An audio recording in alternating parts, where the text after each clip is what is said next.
Será que vem aí o Apocalipse? Este é o 12º episódio de As Histórias da Bíblia, o podcast da Rádio Observador em que estivemos a decifrar o livro mais impresso e distribuído da história da humanidade, mas não necessariamente o mais lido. Eu sou o João Francisco Gomes, sou jornalista e escrevo sobre religião no Observador. Eu sou o Francisco Martins, padre jesuíta e professor do Instituto Bíblico de Roma. Eu sou o João Basto, padre e colunista do Observador. Todas as semanas, com a ajuda destes dois especialistas, olhamos para uma parte da Bíblia, para percorrer este livro do início até ao fim, e na semana passada estivemos a falar sobre São Paulo e as cartas que escreveu. Esta semana, no último episódio desta temporada das Histórias da Bíblia, vamos olhar para o último livro da Bíblia, é o Apocalipse. É um dos livros mais fascinantes de toda a Bíblia, mais misteriosos, mas talvez também dos mais mal interpretados. Vamos saber, afinal, que livro é este e se tem alguma coisa a ver com o fim do mundo. Estas são as Histórias da Bíblia. Olá a todos. O Apocalipse é o último dos cerca de 70 livros da Bíblia, surge no fim do Novo Testamento, depois dos Evangelhos, dos Atos dos Apóstolos, das cartas de Paulo, de que falámos aqui a semana passada, e também de um conjunto de cartas menos conhecidas, de Tiago, Pedro, João e Judas. O Apocalipse parece-me um paradoxo, no sentido em que é possível que seja um dos livros mais famosos da Bíblia, por toda a mitologia que lhe está associada, mas ao mesmo tempo é capaz de ser um dos livros que é menos conhecido a fundo, no sentido em que é possível que poucas sejam as pessoas que ouvem falar dele e que o tenham verdadeiramente lido. Como sempre, acho que vamos ter de começar pelo básico dos básicos. Contem-nos lá o que é que precisamos de saber sobre este livro. João, por exemplo, o que é que quer dizer a palavra Apocalipse? Quer mesmo dizer o fim do mundo? É isso que a gente, quando dizemos que vem aí o Apocalipse? Como já aqui há umas semanas atrás falámos, quando falámos da introdução ao Novo Testamento, realmente não. Apocalipse não quer dizer fim do mundo. Não vem aí nenhum filme com zombies nem vampiros, não vem aí o Dwayne Johnson, o The Rock, nem o Brad Pitt a salvar o mundo na World War Z, nada disso. Apocalipse, como explica o significado grego desta palavra, o significado literal é revelação. Aliás, é esse o título do livro, Revelação de Jesus Cristo. Se quisermos uma imagem, vamos imaginar que num casamento a noiva vem com um véu e aquele momento em que o véu é retirado, esse é o momento do Apocalipse. Trata-se de um livro que quer mostrar uma espécie de desvelamento, não de fim da história no sentido cataclísmico, mas, se calhar, sem querer entrar aqui em ideias de ciência política e coisas muito polémicas, trata-se até de uma ideia próxima daquilo que o Francis Fukuyama proclamou quando falou do fim da história. Fim da história no sentido em que, quando a história, o mundo chega a um ponto não de cataclismo, mas de perfeição ou de ponto rebuçado, entre as podemos usar outra expressão popular. Então, e de que é que fala o livro? O que é que está lá escrito? Se calhar, é uma história? Antes disso, ver que, se calhar, o livro do Apocalipse pode ser lido de várias maneiras, duas leituras possíveis. É, por exemplo, uma forma de catarse.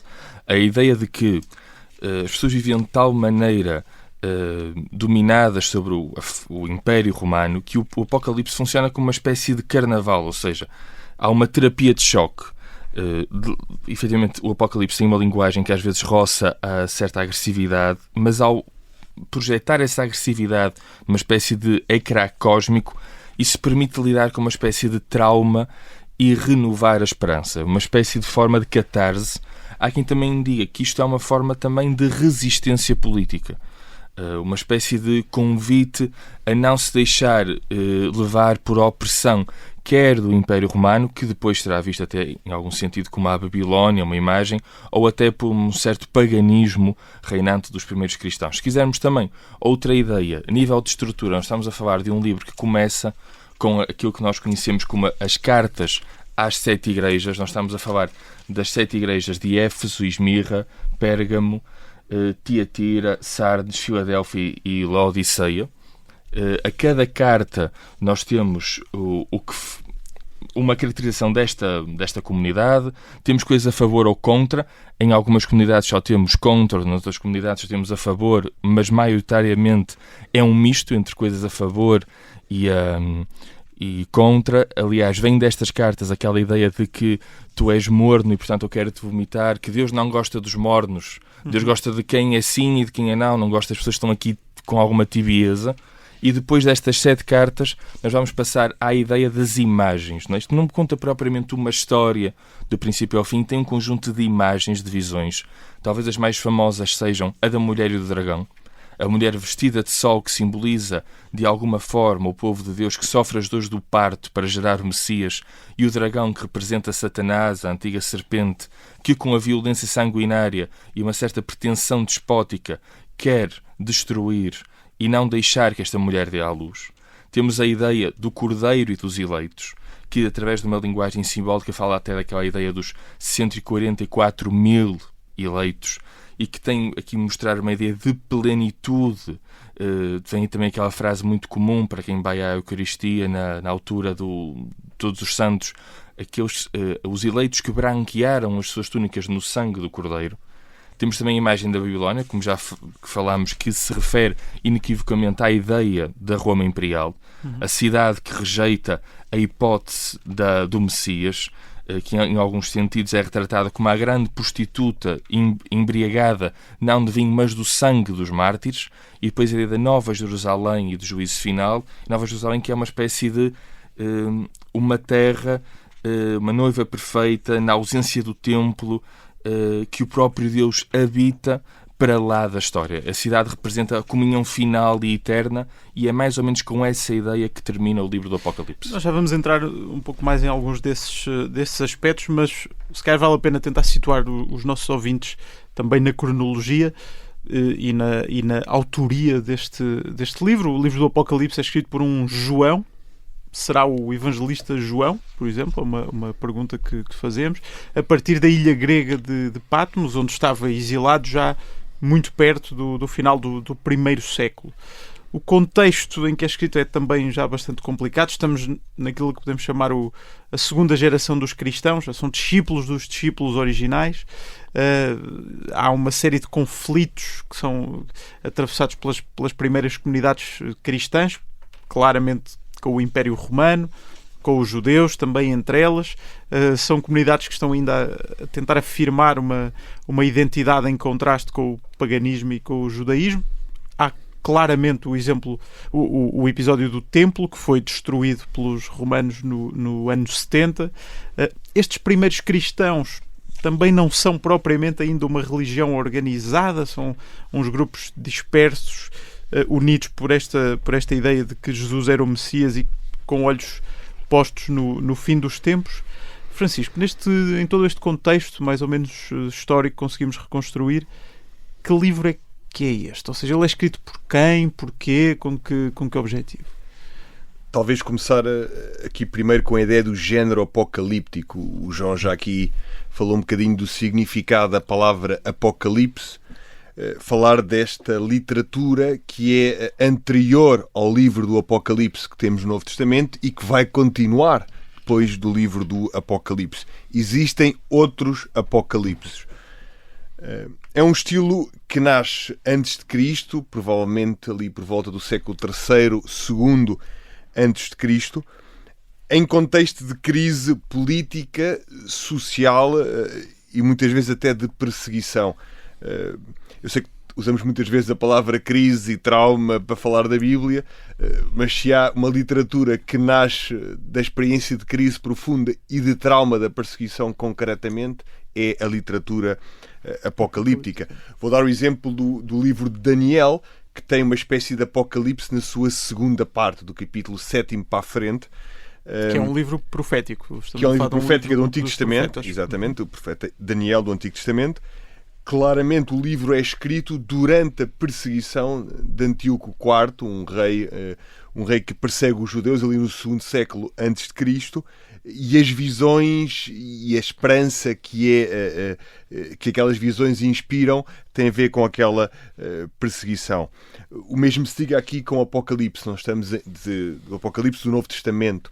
Não estamos ainda nas grandes perseguições cristãs do século III, mas já estamos aqui num período de dificuldade e de crise e de alguma perseguição. O que é típico deste género em todos os apocalipses, em toda esta literatura apocalíptica? Trata-se de uma revelação que normalmente tem a forma de uma visão e que muitas vezes implica uma explicação dada por um ser sobrenatural, seja o arcanjo Gabriel ou Miguel, que aparece ali. Há um vidente que vê, as imagens não são claras, aparece uma outra figura, ele faz uma pergunta e esta outra figura sobrenatural esclarece. E o que é que ela esclarece? Esclarece o desenrolar da história. Visões temos muitas, dos profetas, já falámos sobre isto, mas aqui o centro é esta ideia de que Deus vai intervir de forma decisiva na história e o desenrolar da história vai ter um desenlace. São livros que pretendem, por isso, animar quem está numa situação de desespero. Certo, confortá-los com a ideia de que, estão a sofrer, mas há de haver uma vitória. Temos final. esta expressão muito portuguesa, levantar os olhos da espuma do dia, mas é isso verdadeiramente. Não há nada além disso nestes livros, a não ser reconhecer que Deus é o Senhor da história. Só para responder à pergunta que tu colocaste, me parece importante. O Apocalipse de São João. A tradição atribui este texto a São João, ao evangelista São João, que também seria o responsável pelo Evangelho segundo São João. Muito provavelmente o João, na origem deste livro, que não é o João Basco, aqui está, nem o João Francisco, também não é muito provavelmente o João evangelista. Seria uma espécie de profeta visionário, eventualmente ligado à ilha de Patmos, que era conhecido destas igrejas a quem ele escreve. Este profeta, este visionário cristão, não escreveria a estas comunidades, ainda por cima, como disse o João, às vezes, a maior parte das vezes, a dizer, atenção, isto é bom, mas podiam ser melhores, se não as conhecesse. Portanto, a indicação que temos é uma figura daquela zona que vive no final do século I, início do século II depois de Cristo, que escreve estas igrejas e que se considera o depositário de uma revelação particular para elas e para os cristãos todos. Já agora, como é que se chega a este livro como livro propriamente dito? Portanto, o João no início estava a esclarecer um pouco a estrutura do livro, que tem um conjunto de cartas, depois de imagens, enfim, logo nessa altura o livro do Apocalipse é uma unidade literária que circula associada aos escritos sagrados, ou isso é mais tardio que acontece? O reconhecimento do Apocalipse como livro sagrado? Exatamente. O Apocalipse vamos falar nesse caso sobre isso com um bocadinho mais de detalhe, mas o Apocalipse vai ter muita dificuldade em ser reconhecido como parte do Novo Testamento. Sobretudo no Oriente, onde foi escrito. Entrará mais facilmente no Ocidente, no cânon, na lista dos livros canónicos, do que propriamente no Oriente inicialmente. É provável, aliás, bastante provável, que aquelas comunidades que receberam este texto, e daí este início do Apocalipse serem, no fundo, cartas dirigidas a 7 comunidades diferentes, que essas comunidades provavelmente reconheceram o livro com mais facilidade.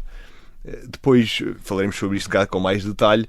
O livro é exigente, as imagens são exigentes e inspiraram quase desde o início uma certa dificuldade, porque, como é que é dizer isto? Inspiraram um entusiasmo que é talvez demasiado entusiasmo.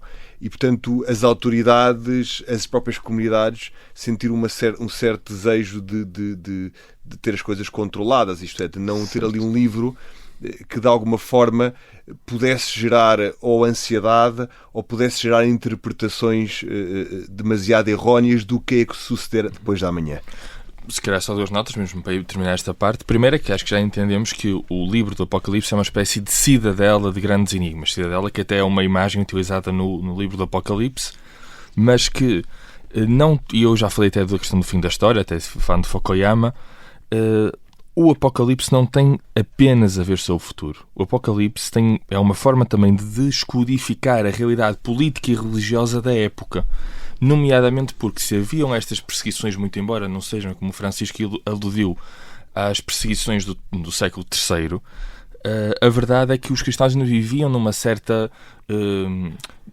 certo clima de hostilidade. E por parte isso, dos judeus, do Império Romano, sim, também, portanto, se calhar aquilo que nós temos aqui na tradição portuguesa, no Estado Novo, de uma espécie de clandestinidade, dizer as coisas sem poder dizer, é o que acontece aqui. Por exemplo, não se nomear o Império Romano, mas utilizar-se a imagem da Babilónia como uma forma de percepção da comunidade do que se estaria a falar, ao mesmo tempo que não se nomeava. E, portanto, um livro que recorre muito à imagética, às imagens. Para fugir um bocadinho também a este circuito oficial clarividente do que se estaria a falar. E nós vamos falar com mais detalhe sobre tudo isso na segunda parte das Histórias da Bíblia. Estamos no último episódio da primeira temporada das Histórias da Bíblia. Estamos justamente a falar sobre o último livro da Bíblia, o Apocalipse, e vamos continuar na segunda parte a falar sobre este livro. Até já!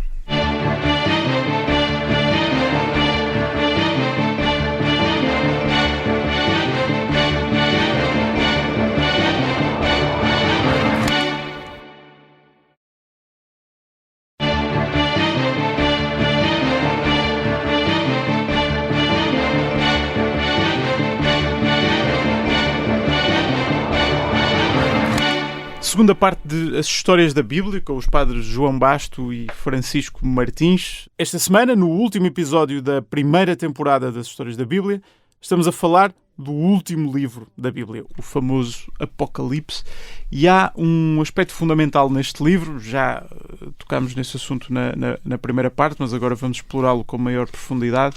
Há um aspecto fundamental, talvez o aspecto mais conhecido deste livro, que é, assim, a sua dimensão simbólica, que confere ao livro, pensamos nós, um aspecto misterioso, obscuro, fascinante até para teorias da conspiração.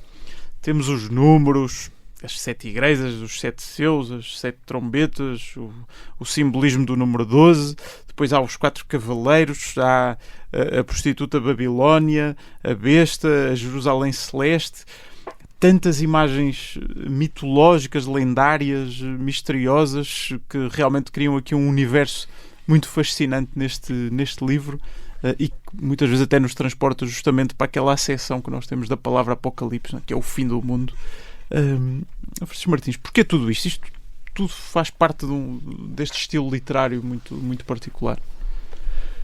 Começar talvez por dizer que as visões são uma constante na Bíblia, não são só típicas do género apocalíptico, são muito comuns nos profetas e mesmo fora dos profetas. Nós todos temos, ou já ouvimos falar seguramente, de Jacó e da escada de Jacó, a escada que sobe até ao céu, e que dá origem a imensos quadros, os quadros de Chagall, onde tem um escadote em vez de uma escada, mas um escadote.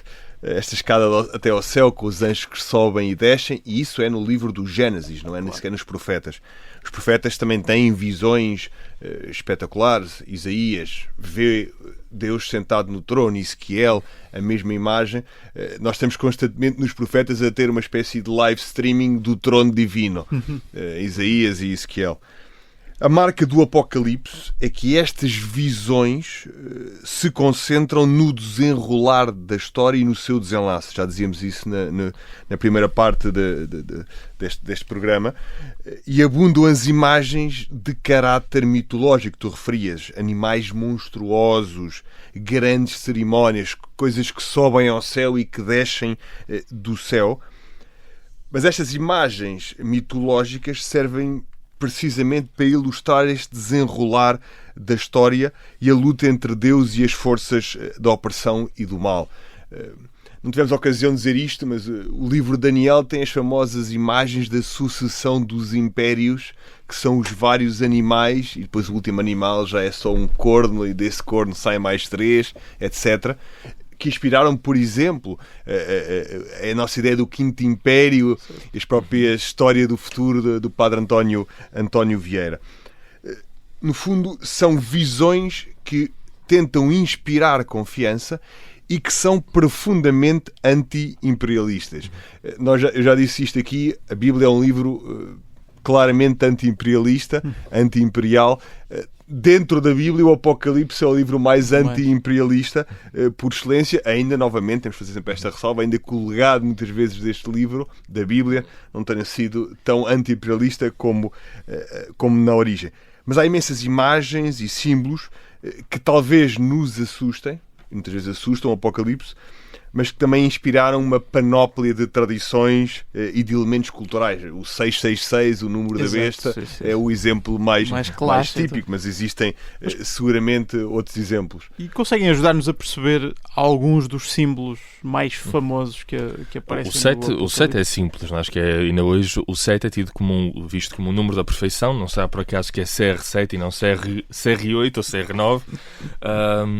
Portanto, há aqui várias vezes o 7, as 7 igrejas, os 7 selos, as 7 trombetas. Portanto, há aqui a ideia, claramente, de que Deus tem o controle total da história e que esse controle é perfeito.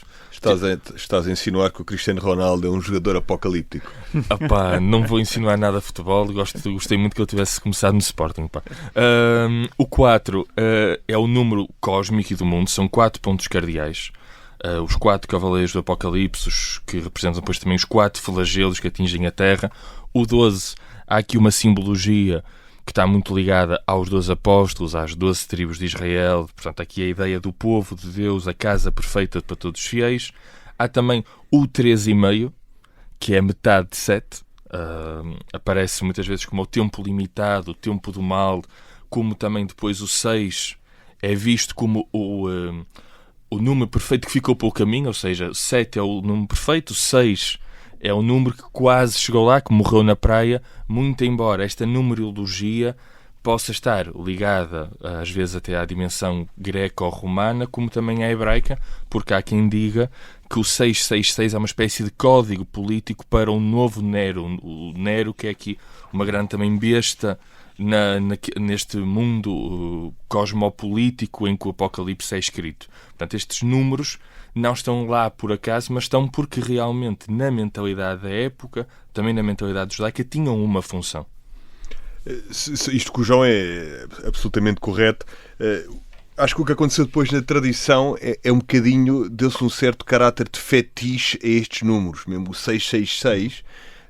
As pessoas acabam por se fixar nestes números, sobretudo neste número da besta, como se o Apocalipse quisesse elevar este número a um lugar particular. Não, estes são números e são símbolos que têm uma função narrativa no texto. Não é para se fixar nos números e este número agora passa a valer para sempre. Não, há este risco realmente de fetichismo destes números, quer os positivos, quer os negativos, que é um risco na tradição. Até porque o essencial do livro é transparente e foi transparente há 2000 anos como é agora. Que é esta ideia de um triunfo de um Deus que é maior que os impérios. Isto está ali claro, tirando ou pondo os números. Isso está ali, com símbolos, animais monstruosos ou não, isso está muito claro. Mas há o risco dessa presença dos números e dos números simbólicos no Apocalipse também alimentar uma certa perspectiva pagã de tudo isto. Nós associamos essas ideias a um mundo mais obscuro, hoje ligado àquelas tradições do tarô, etc. Quer dizer, como é que se enquadra dentro de uma perspectiva religiosa, cristã, é isso que dizias, Francisco, ou seja, que eles cumprem uma função narrativa no que é relatado no Apocalipse? Esse é o risco, é realmente pensar, não, este número separado desta história tem um valor em si. Isso é o grande risco aqui com o Apocalipse. Para dar um exemplo, imagem. Faço anos dia 7, então sou mais, isso quer dizer alguma coisa sobre mim, etc, porque o dia 7 é perfeito. Pronto, isto só para trazer isto um bocadinho mais para este... Não, eu creio que a cultura e o cinema, os livros acabaram por quase canonizar estes números, não é? Por si. Por si, os 666.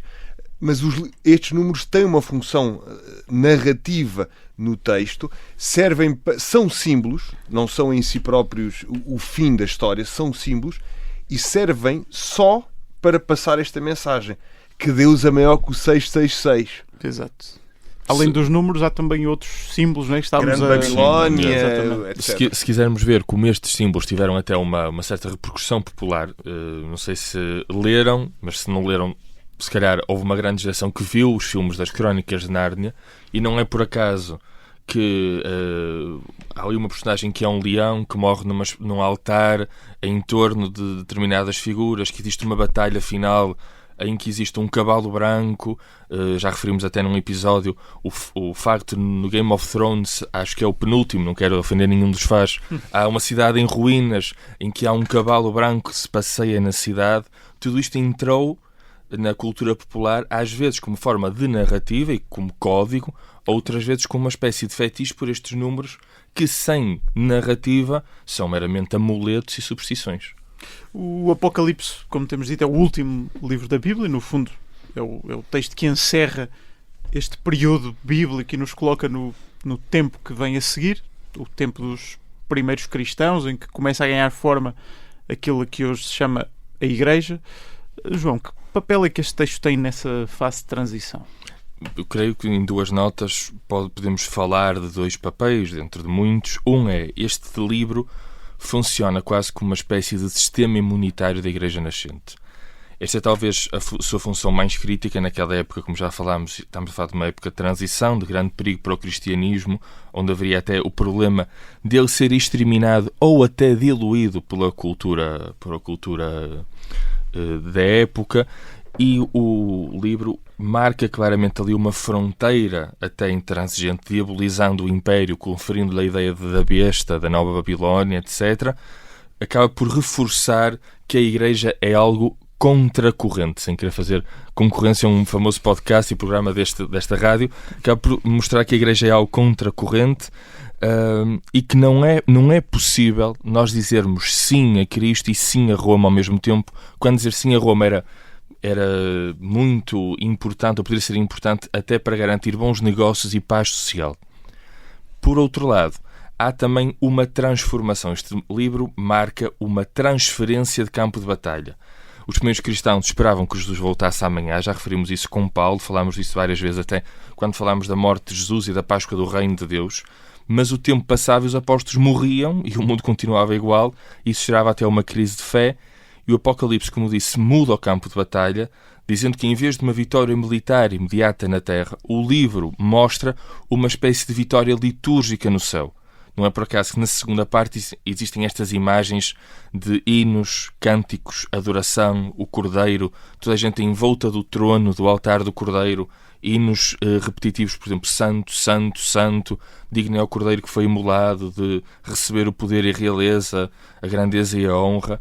De certa maneira, o livro introduz a Igreja, introduz o leitor numa outra dimensão, numa espécie de grande celebração, porque enquanto o fim não chega, é como se nós cantássemos uma vitória que para os crentes já, de certa maneira, já aconteceu, mas que nós esperamos que aconteça também de alguma maneira, de forma definitiva. Então foi preciso, como dizias, mudar um bocadinho a narrativa, não é? Portanto, o mundo que era para acabar amanhã de manhã não acabou, nunca mais acabava. Nós celebramos, de certa maneira, essa vitória, que não é uma vitória militar, mas é uma vitória litúrgica, não é? Uma vitória de uma certa resistência ao tempo e aos modos imperialistas, para retomar isto que Francisco disse, que existem em torno do cristianismo, em torno de nós. Não é?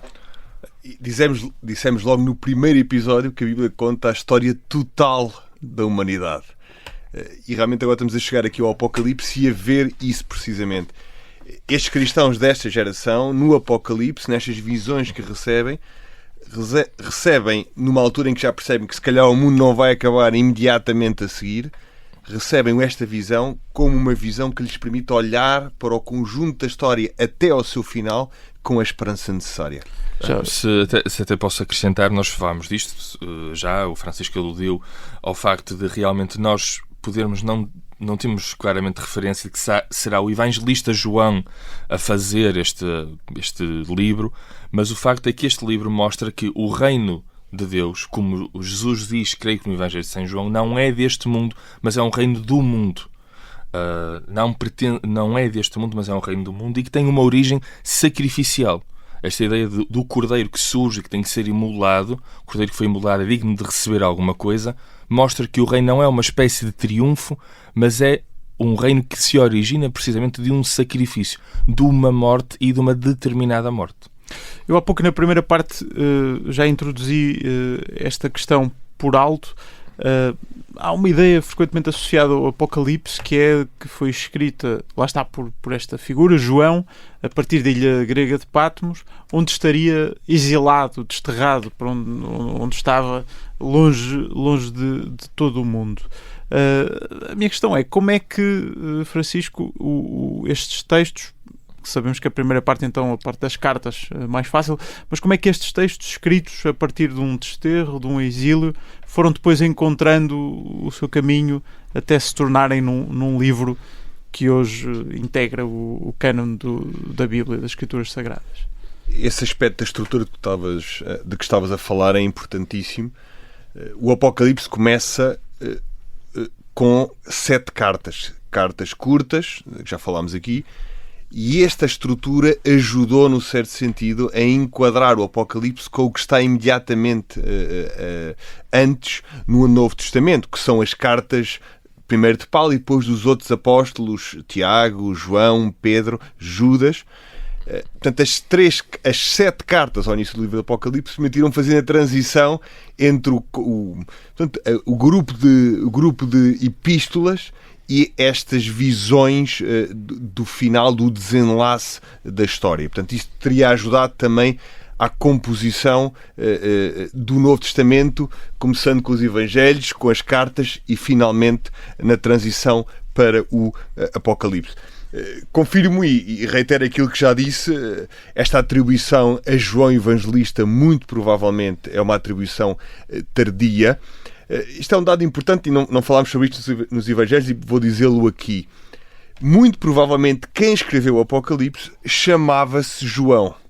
Como quem escreveu o Evangelho de São Marcos chamava-se Marcos, quem escreveu o Evangelho de Lucas se chamava Lucas. A tradição depois tentou ligar estes nomes concretos a figuras concretas referidas no Novo Testamento. Mas muito provavelmente estes nomes não foram inventados do zero. Foram pessoas com estes nomes que escreveram estes livros. Portanto, isto é um dado importante. Como também já disse, o livro teve alguma dificuldade em ser recebido. Nós hoje temos dificuldade em lê-lo. Claro. Na altura as igrejas tiveram dificuldade em recebê-lo, mas acabou por entrar como esta peça final da Bíblia. E é interessante porque um livro que teve alguma dificuldade em ser recebido foi colocado numa posição charneira. É o último livro. É a última palavra da Bíblia, num certo sentido. É como a crónica da última página dos jornais que todos começamos a ler. Mas é um livro que relê a história e que dá um quadro muito poderoso do final dessa história, de uma esperança, no fundo, que não desilude. É essa a mensagem principal do Apocalipse. O Apocalipse, como dizias, Francisco, termina a Bíblia, acaba a Bíblia, e quando chegamos ao fim do texto, aquilo que encontramos é uma promessa: o virei em breve, o vem Senhor Jesus.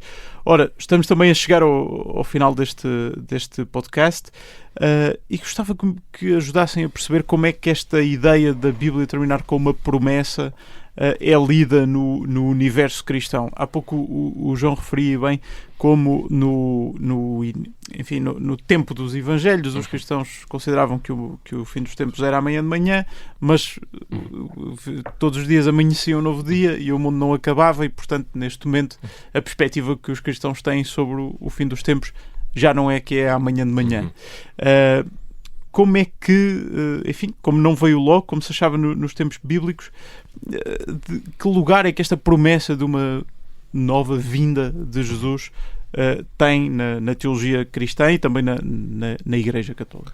Isso é uma nota quase perfeita para terminar, porque, para responder assim de maneira direta, sim, esta dimensão é absolutamente central, porque sem esta expectativa, esta ideia que o cristianismo tem de que está à espera de algo, o cristianismo é apenas uma ideologia, até um clube de boas ações, uma filosofia moral, mas essa ideia de tensão permanente do tempo, como nós dizemos de maneira mais encriptada na teologia, um já e um ainda não, é absolutamente central. Um já ainda não que tem uma concretização, para agora outra vez voltarmos à ideia de anti-imperialismo do texto, de algo que vem descido do céu. Reparemos que a Nova Jerusalém que surge no Apocalipse é algo que nasce e que desce do céu e que não é feito puramente por mãos humanas. Se quisermos depois falar do quarto, quinto da célebre reflexão de Agostinho sobre a diferença entre a cidade de Deus e a cidade dos homens. Agora, por último, creio que o livro do Apocalipse mostra que o cristianismo não é uma religião que tem um sentido e não uma espécie de visão temporal em círculos. Era muito comum no ambiente grego, Nietzsche depois vai retomar isso, a ideia de uma espécie de eterno retorno, onde nós viveríamos sempre, ou até mesmo a dialética hegeliana, uma espécie de proposta de antítese e síntese permanente. Não, o cristianismo acredita que a história tem um rumo, tem um sentido, como o próprio livro diz, tem um alfa e um ômega, e é para aí que o tempo vai. O tempo não regressa atrás. É ser que agora vamos voltar atrás, é uma ideia que não está escrita e pensada no Apocalipse. Francisco. Sim, só uma nota sobre isto, porque é uma imagem muito poderosa e muito, acho que termina bem a Bíblia. A Bíblia começa num jardim e termina na cidade, na Nova Jerusalém. E isto é uma ideia muito poderosa. Nós não regressamos ao jardim. O cristianismo cria, a partir de Deus, uma nova cidade. E é isso que é a esperança que está inscrita no último livro da Bíblia. Muito bem, este foi o último episódio da primeira temporada de As Histórias da Bíblia.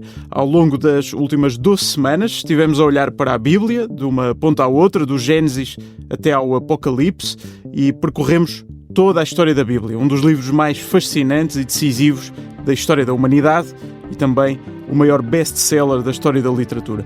Mas não vamos ficar por aqui. Na próxima semana estreia a segunda temporada de As Histórias da Bíblia. Vamos continuar com o Padre João Basto, mas desta vez vai juntar-se a nós o Padre Daniel Nascimento, biblista e professor da Universidade Católica de Lisboa. E vamos contar as histórias de algumas das personagens mais emblemáticas da Bíblia. Até para a semana.